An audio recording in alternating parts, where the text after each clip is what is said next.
नमस्कार, आप देख रहे हैं ग्राउंड रिपोर्टर्स। मैं हूं आपके साथ ऋतु तिवारी पोखरियाल। बुलेटिन की शुरुआत करेंगे। प्रधानमंत्री मोदी आज करेंगे मन की बात। कार्यक्रम में लोगों के साथ अपने विचार करेंगे साझा। मासिक रेडियो कार्यक्रम का ये 95वां एपिसोड होगा जो प्रसारित होगा। तो आज प्रधानमंत्री मन की बात करते हुए नजर आएंगे, तो अपने मन की बात साझा करते हुए, संवाद करते हुए नजर आएंगे। तो मासिक रेडियो कार्यक्रम का 95वां एपिसोड होगा ये जो प्रसारित होगा।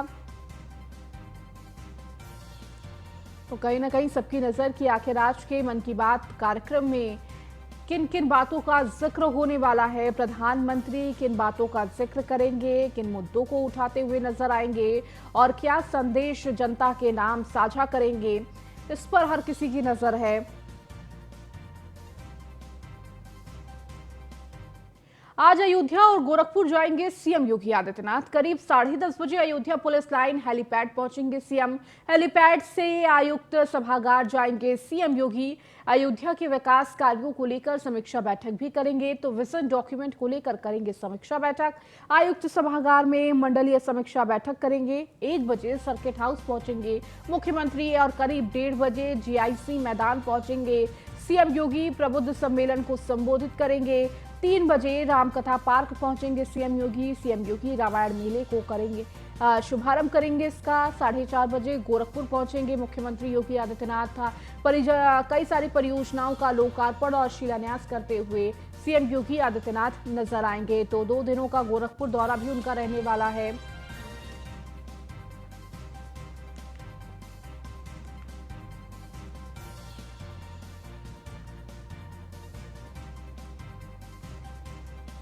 तो सीएम योगी आदित्यनाथ का ताबड़तोड़ दौरा देखने को मिल रहा है और आज अयोध्या और गोरखपुर पहुंचेंगे सीएम योगी आदित्यनाथ। सबसे पहले अयोध्या पहुंचेंगे, जहां 10:30 बजे अयोध्या पहुंचेंगे सीएम योगी और इसके बाद रामलला के और हनुमानगढ़ी के दर्शन करेंगे, आशीर्वाद लेंगे और उसके बाद कई सारे कार्यक्रमों में हिस्सा लेंगे, समीक्षा बैठक लेते हुए भी नजर आएंगे। इसके साथ ही प्रबुद्ध जन सम्मेलन में भी सम्मिलित होंगे।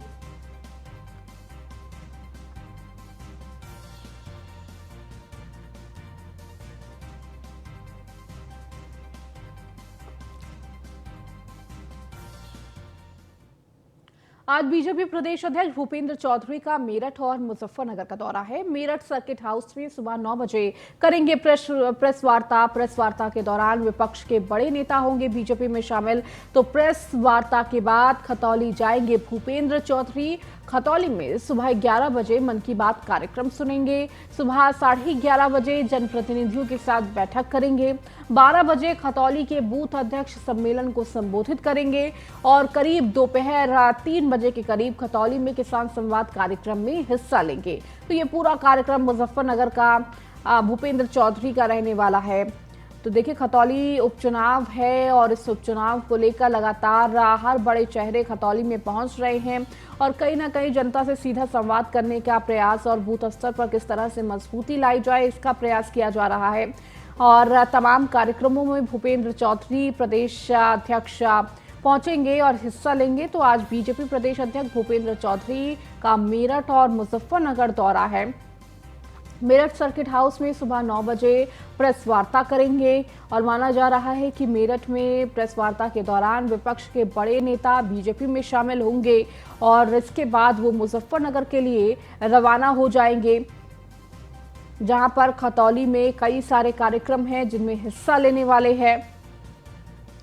तो खतौली में सुबह 11 बजे मन की बात कार्यक्रम सबसे पहले सुनेंगे और उसके बाद 11:30 बजे जनप्रतिनिधियों के साथ बैठक करते हुए नजर आएंगे।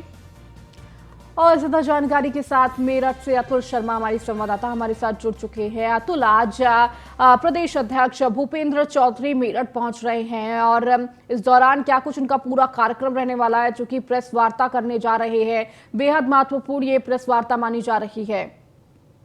देखिए, भाजपा लगातार उत्तर प्रदेश के चुनावों की बात की जाए, फिर केंद्र सरकार के चुनावों की बात की जाए, लगातार प्रयास करती रहती है और उसी के बाद आज विपक्ष के एक बड़े नेता को भाजपा में ज्वाइनिंग कराएंगे प्रदेश अध्यक्ष भूपेंद्र चौधरी। साथ ही सुबह 9:30 बजे के करीब मेरठ के सर्किट हाउस में ये प्रेस कॉन्फ्रेंस कर अब नेताजी नेता है उनको ज्वाइनिंग दिलवाएंगे। और उसी के साथ साथ अगर देखा जाए तो उपचुनाव है खतौली के अंदर जाकर के डोर टू डोर चुनाव प्रचार करेंगे, साथ ही जो बूथ सम्मेलन है उसको भी संबोधित करेंगे। लगातार देखा जाए तो वेस्टर्न के अंदर अगर बात की जाए तो खतौली विधानसभा की बात की जाए, रामपुर की जाए या फिर मैनपुरी उपचुनाव की बात की जाए, तो जी। सभी जगह पर भाजपा का बड़े से बड़े दिग्गज हर पूरी वो ताकत लगा रहे हैं, तो साम दाम दंड भेद हर चीज का प्रयास कर रहे हैं, जिसके चलते जो चुनाव है, क्योंकि 24 चुनाव नजदीक है। और वेस्टर्न में खतौली सीट की बात की जाए तो जाटों की बेल्ट कही जाती है, और जाटों की बेल्ट में भूपेंद्र चौधरी, मोहित बेनीवाल और लगातार देखा जाए तो बड़े से बड़े दिग्गज नेता मेरठ और ये मुजफ्फरनगर के खतौली में सीट को जिताने का प्रयास कर रहे हैं। भाजपा ने अच्छी जीत हासिल की थी 2022 चुनाव में, लेकिन उपचुनाव में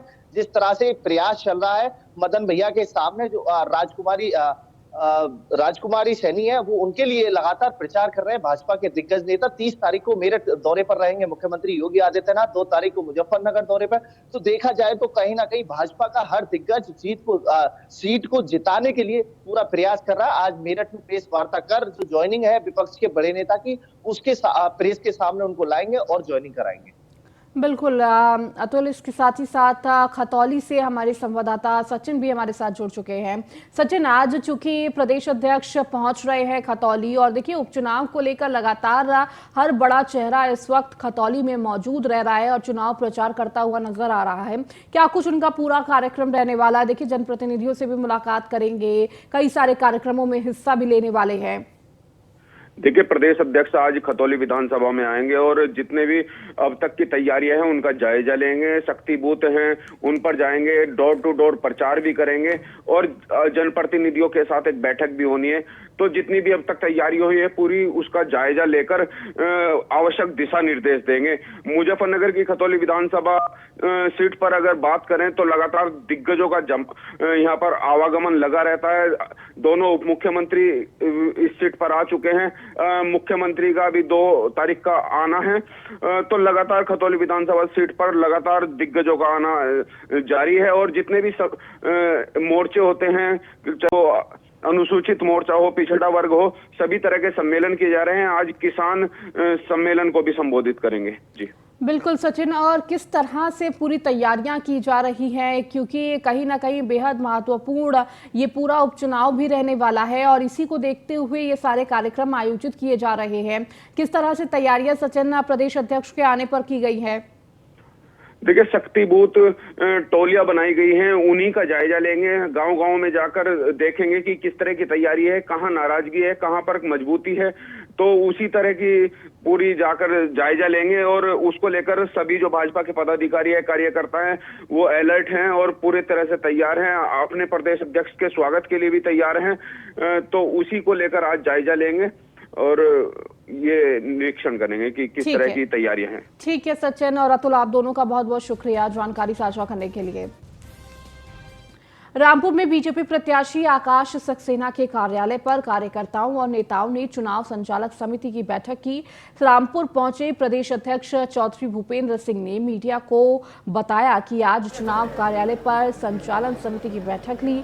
निश्चित रूप से हम लोगों ने पूरे चुनाव तक की पूरी योजना, क्या क्या कार्य करनी है, हमने इसकी पूरी व्यवस्था कर ली है। 5 तारीख का इंतजार है, जिसमें रामपुर के लोग अधिक से अधिक घर से निकलकर भारतीय जनता पार्टी के प्रत्याशी आकाश सक्सेना के पक्ष में मतदान करके इतिहास बदलने का काम करेंगे।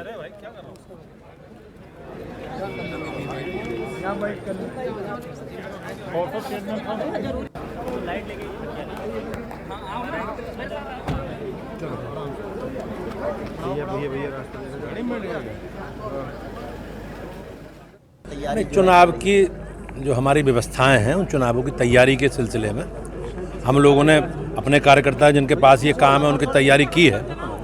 और उसमें माननीय डिप्टी सीएम का कार्यक्रम है केशव जी का 28 तारीख का, और 2 तारीख का माननीय मुख्यमंत्री जी के कार्यक्रम की तैयारी के लिए पूरा व्यवस्था हमने, स्थान, सारा मंच, माइक की सारी व्यवस्था करी है। और बड़ी संख्या में दोनों कार्यक्रमों में, रैलियों में लोग उपस्थित हों, इसकी व्यवस्था भारतीय जनता पार्टी की स्थानीय इकाई कर रही है।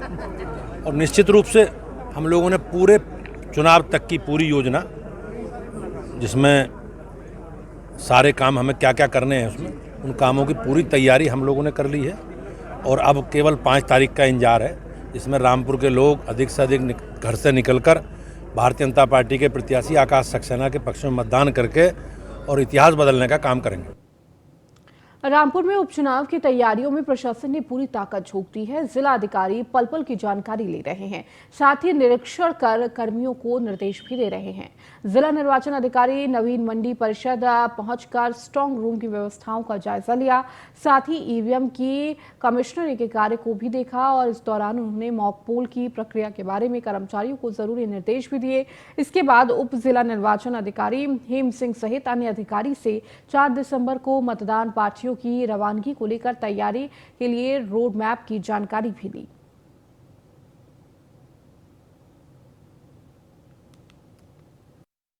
क्या कहेंगे? ये इस समय मॉक पोल चल रहा है। जिस यूनिट को आप देख रहे हैं इसको वैलिड यूनिट कहते हैं, और ये जिसमें से पर्ची निकलती है इसको वीवीपैट कहते हैं। इसको पहले क्या कहते हैं, यहाँ से कंट्रोल से कॉस्ट के लिए क्या कहते हैं कमांड दी जाती है। फिर वोट क्या कहते हैं, जो वोटर आता है वो अपने वैलिड यूनिट से अपना वोट कास्ट करता है, और वो अपनी पर्ची जो इसमें देखना चाहता है तो वीवीपैट में अपनी पर्ची देख सकता है कि मैंने जिसको कास्ट किया था वोट उसी को जा रहा है या नहीं जा रहा है। अभी आपने वोट किया है, वोट में आपने सब कुछ सही पाया? हाँ, जिसको मैंने कहा वोट डाला था पर्ची उसी प्रत्याशी के पक्ष की निकली है। रामपुर के उपचुनाव की तैयारियां बहुत जोरों से प्रशासन कर रहा है। जहां पे इस वक्त मैं मौजूद हूं नवीन मंडी स्थल रामपुर के अंदर, जहां मॉक पोल की कंडीशन को देखने के लिए खुद जिलाधिकारी महोदय यहाँ मौजूद हैं। उन्होंने सारा ये जो एरिया है पूरा इसको कवर्ड करने के बाद जिस तरह से इसमें काउंटिंग होनी है उसकी तैयारियों का जायजा लिया है। इस वक्त मेरे साथ मौजूद हैं जिलाधिकारी रविंद्र कुमार मादड़ जी। मैं उनसे जानूंगा कि इस वक्त क्या तैयारियां आपकी चल रही हैं और किस तरह से इस उपचुनाव को आप संपन्न कराने जा रहे हैं। देखिए 5 तारीख को जो रामपुर हमारी नगर विधानसभा है, यहाँ पे इलेक्शन होगा। टोटल हमारे 454 बूथ इस पूरे विधानसभा क्षेत्र में है, जिसपे सभी प्रकार की जो है शॉर्ट मिनिमम फैसिलिटीज़ हैं उन पर भी हमने काम कर लिया है। और इसके अतिरिक्त अब हमारा जो कि कैंडिडेट्स जब डिसाइड हो गए हैं तो ईवीएम प्रिपरेशन का काम चल रहा है, जिसमें जो हम कैंडिडेट सेटिंग करते हैं तो वो काम हमारा यहाँ मंडी परिसर में जहाँ हमारा स्ट्रांग रूम बनता है वहाँ पर चल रहा है। दूसरा काउंटिंग स्थल को लेकर भी हमने, आप देख रहे हैं काउंटिंग स्थल भी हम लोग खड़े हुए हैं, यहाँ भी प्रारंभिक तैयारियाँ शुरू कर दी गई है। तो हमारा ध्येय ये है कि इलेक्शन से पूर्व जो भी लॉजिस्टिक्स को लेकर जो माननीय निर्वाचन आयोग की गाइडलाइन है उसके अकॉर्डिंग हम अपनी सारी तैयारियां कर लें और सकुशल मतदान संपन्न करें। 37 विधानसभा में कितने वोटर वोट करेंगे? देखिए 3 लाख से ऊपर वोटर 37 विधानसभा में है, और जो सभी लोग ये जो इलेक्शन है उसमें प्रतिभाग करने के लिए स्वतंत्र हैं। आचार संहिता के उल्लंघन की कई खबरें मिल रही हैं? ऐसा जब भी कोई खबर नहीं है, क्योंकि बाई इलेक्शन है तो बाई इलेक्शन में जनरली सेंसिटिविटी थोड़ी कम रहती है, बट लेकिन फिर भी हमारी पूरी सभी टीम्स चौकस है, और जो हमारी चाहे सर्विलांस टीम्स हैं, फ्लाइंग स्क्वाड्स हैं, उन सभी को हमने जो तय समय पे जो निर्वाचन आयोग की गाइडलाइन है उसके अंतर्गत ही सबको पदस्थापित कर दिया था। सभी टीम्स हमारी काम कर रही हैं, और कहीं से भी कोई सूचना मिलेगी तो कार्रवाई करेंगे, वैसे ऐसी कोई सूचना अभी तक नहीं मिली। वोटर बड़ा उदासीन है क्योंकि 6 साल में 4 बार उपचुनाव हो गए सर। ऐसे में वोटर को जागरूक करने के लिए, उसको अवेयर करने के लिए कुछ टीमों का गठन किया गया है। स्वीप एक्टिविटी हमारे मुख्य विकास अधिकारी की अध्यक्षता में चल रही है, और वो उसको लीड कर रहे हैं, तो उनके माध्यम से लगातार अलग अलग एक्टिविटीज़ के माध्यम से मैसेज लोगों को दिया जा रहा है। सर, जिस तरह से लगातार चुनाव की प्रक्रिया चल रही है, काउंटिंग स्थल पे आप मौजूद हैं, इस प्रक्रिया को निपटाने में सुरक्षा की अगर मैं बात करूं तो किस तरह से सुरक्षा का खाका आपने तैयार किया है? देखिए चूँकि अभी हाल ही में हमारे यहाँ पे विधानसभा इलेक्शन हुआ था, इसके बाद में एक लोकसभा का बाई इलेक्शन भी हमारे यहाँ हुआ था, तो जो सिक्योरिटी प्रोटोकॉल्स हैं हमारे पूरे ही हमारे तय हैं। जो हमारी पुलिस की टीम्स है और इसके जो पैरामिलिट्री फोर्सेस मतदान को संपन्न कराने के लिए आती है वो भी यहाँ पे आ चुकी है। अभी एरिया डोमिनेशन की कार्रवाई अलग अलग जगह चल रही है, और साथ ही पुलिस विभाग के द्वारा उसका रैंडमाइजेशन भी कर लिया गया है कि जहाँ जहाँ पे हमारे जो सुरक्षाकर्मी तैनात रहेंगे तो वो सुरक्षा की व्यवस्था चाक चौबंद है, कहीं किसी प्रकार से मतदान में व्यवधान नहीं आने दिया जाएगा, और जो गुंडा एलिमेंट है उनसे सख्ती से निपटा जाएगा। यानी कि आप पूरी तरह से तैयार हैं? जी। तो आप थे मेरे साथ जिलाधिकारी रविंद्र कुमार मादड़, जिन्होंने कहा है कि हम पूरी तरह से तैयार हैं। ये वही जगह है जहां पे काउंटिंग होनी है, और काउंटिंग के बाद नतीजे घोषित होंगे और सेहरा किसके सिर सजेगा ये देखने वाली बात होगी। न्यूज़ 1 इंडिया के लिए फहीम खान, रामपुर। वहीं चुनावी तैयारी को लेकर डीएम रविंद्र कुमार से खास बातचीत की हमारे संवाददाता फहीम खान ने, जो आपने देखा। इसके साथ ही बढ़ेंगे आगे, बात बुलंदशहर की करेंगे, जहां पर बाइक सवार 3 बदमाशों से पुलिस की मुठभेड़ देखने को मिली है। गोली लगने से चोरी के मामले में वांछित बदमाश घायल है। 2 बदमाश अंधेरे का फायदा उठाकर भागने में सफल रहे हैं। तो पकड़े गए बदमाशों से बाइक, तमंचा और कारतूस बरामद किया गया है। किसी वारदात को अंजाम देने के लिए अपने 2 साथियों के साथ डिबाई पहुंचा था बदमाश। चेकिंग अभियान के दौरान डिबाई पुलिस के धर्मपुर रोड पर यह मुठभेड़ हो गई। तो लगातार पुलिस की तरफ से कार्रवाई की जा रही है। एक के बाद एक पुलिस के हाथ बदमाश चढ़ते जा रहे हैं और चेकिंग के दौरान धर्मपुर रोड पर ये बदमाशों के साथ मुठभेड़ देखने को मिली है। तो किसी घटना को अंजाम देने ये बदमाश जा रहे थे तो बाइक सवार 3 बदमाशों से पुलिस की मुठभेड़ हुई है। तो गोली लगने से चोरी के मामले में वांछित बदमाश घायल हुआ है, जो पुलिस के हत्थे चढ़ गया। तो 2 बदमाश अंधेरे का फायदा उठाकर भागने में सफल रहे। पकड़े गए बदमाश से बाइक, तमंचा और कारतूस बरामद हुआ है। बड़ी खबर आपको दे रहे हैं।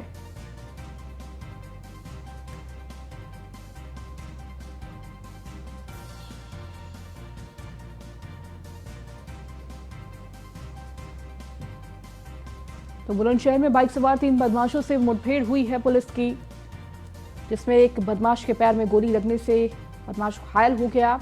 तो चोरी के मामले में ये बदमाश वांछित चल रहा था। वहीं बदमाश के साथ 2 साथी मौके से फरार हो गए। और अधिक जानकारी के साथ अशोक कुमार हमारे संवाददाता हमारे साथ जुड़ गए। अशोक, इस पूरे मामले को लेकर अधिकारियों की तरफ से क्या जानकारी दी गई है?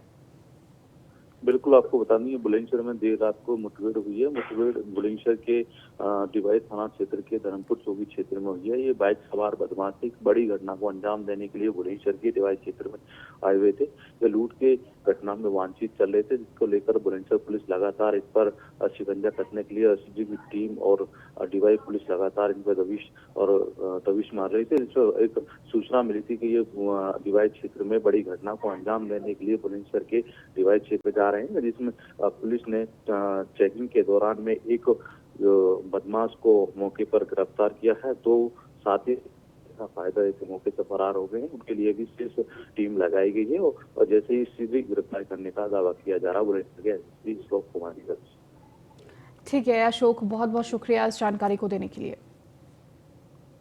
अब खबर गाजियाबाद से है, जहां झुग्गियों में लगी भीषण आग, कई झुग्गी आग की चपेट में आ गई। सिलेंडर में हुआ था ब्लास्ट, जिसकी वजह से यह अग्निकांड हो गया। दमकल ने मशक्कत के बाद आग पर काबू पाया। टीला मोड़ थाना क्षेत्र की ये पूरी घटना है। तो झुग्गियों में ये भीषण आग लग गई, कई झुग्गियां आग की चपेट में आ गई। तो सिलेंडर फटने से ये पूरा हादसा हो गया, जिससे भीषण आग लग गई कई झुग्गियों में। दमकल ने कड़ी मशक्कत के बाद बामुश्किल इस आग पर काबू पाया। तो टीला मोड़ थाना क्षेत्र की ये पूरी घटना, जहां पर धू धूकर कई झुग्गियां जल गईं। गाजियाबाद की ये खबर आपको दे रहे हैं, जहां झुग्गियों में भीषण आग लग गई। तो बताया जा रहा है कि सिलेंडर ब्लास्ट होने से ये आग लगी है। ये तस्वीर आपको एक्सक्लूसिव दिखा रहे हैं, किस तरह से धू धू कर तमाम झुग्गियां जल गई। और इस दौरान दमकल विभाग की टीम ने कड़ी मशक्कत करके इस आग पर काबू पाया। तो इस ब्लास्ट में कई झुग्गियां इसकी चपेट में आ गई और किस तरह आग की लपटें झुग्गियों को अपनी चपेट में लेती रही।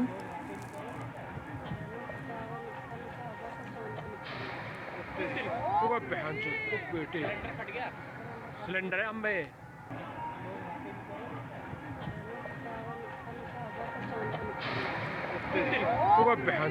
बेटे सिलेंडर है अंबे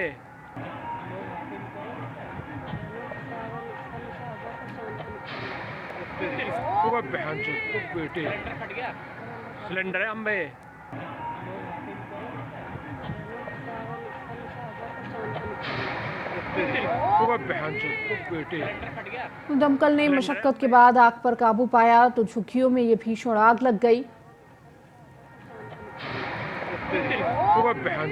बेटे सिलेंडर है अंबे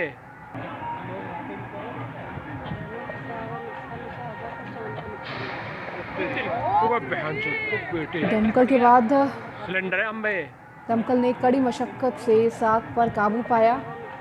बताया जा रहा है कि सिलेंडर में ब्लास्ट हुआ था, जिसके बाद बेटे ये आग लग गई और आग की चपेट में कई झुग्गियां आ गई हैं, जिसमें कई सारे जो सामान है वो जलकर खाक हो गए। हालांकि किसी भी जनहानि की सूचना नहीं है। और अधिक जानकारी के साथ यादराम हमारे साथ जुड़ गए, हमारी संवाददाता। यादराम, किस तरह से ये पूरी घटना हुई है और क्या किसी के हताहत होने की भी खबर है इस पूरे मामले को लेकर?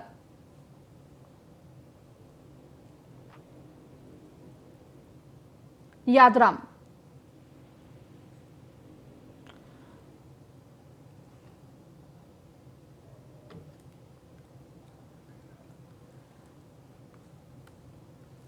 तो इस बीच आपको खबर दे रहे हैं जहां पर गाजियाबाद से ये खबर है, जहां झुग्गियों में भीषण आग लग गई।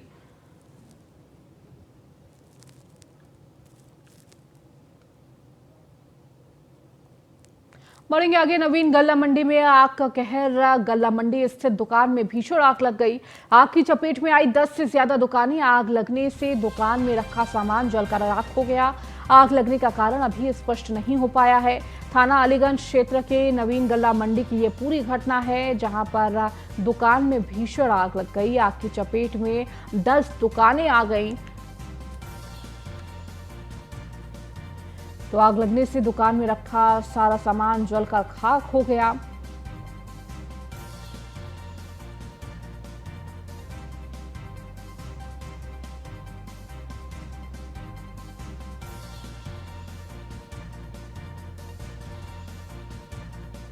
तो थाना अलीगंज क्षेत्र के नवीन गल्ला मंडी की ये पूरी घटना है, जहां पर अचानक आग लग गई। हालांकि आग लगने का कारण क्या था ये स्पष्ट नहीं हो पाया है, लेकिन फिर कड़ी मशक्कत के बाद दमकल विभाग की टीम ने इस आग पर काबू पाया। इस आग के लगने से पूरे इलाके में हड़कंप मच गया और दहशत का माहौल। जिस तरह से ये आग लगी और आग की चपेट में 10 दुकानें आ गईं, जिससे दुकान में रखा सारा सामान जलकर खाक हो गया।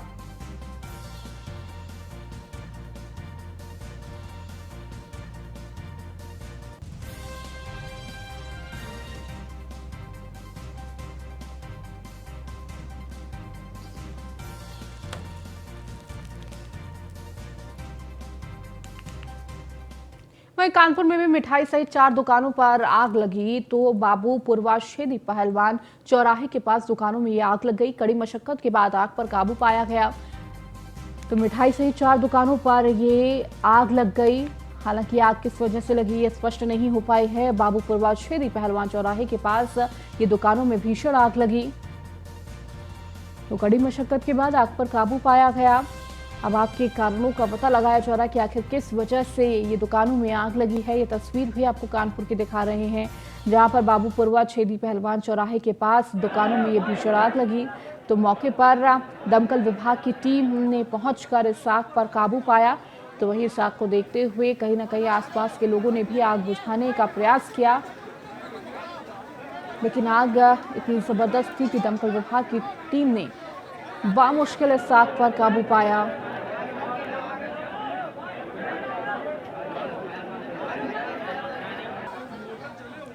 तो मिठाई सहित 4 दुकानों में ये आग लगी है।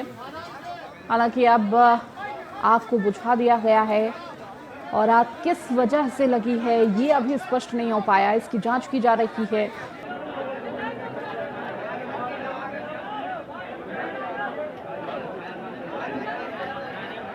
और ज्यादा जानकारी के साथ हमारे कानपुर संवाददाता सूरज पांडे हमारे साथ जुड़ गए हैं। सूरज, क्या जानकारी है इस पूरी घटना को लेकर, किस वजह से ये आग लगी?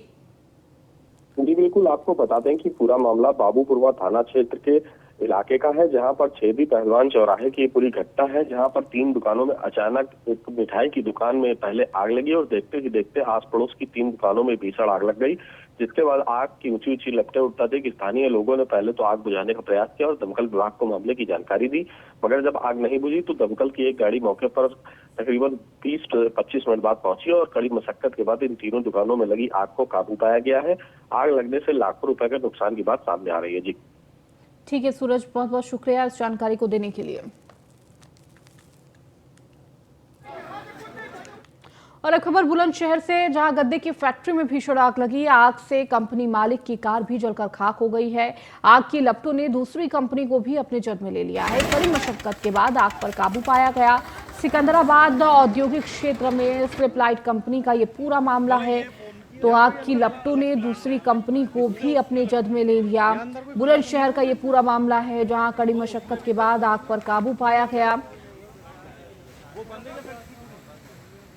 सिकंदराबाद औद्योगिक क्षेत्र में स्ट्रिप लाइट कंपनी का ये तस्वीर भी आपको दिखा रहे हैं कि किस तरह गद्दे की फैक्ट्री में ये भीषण आग लग गई।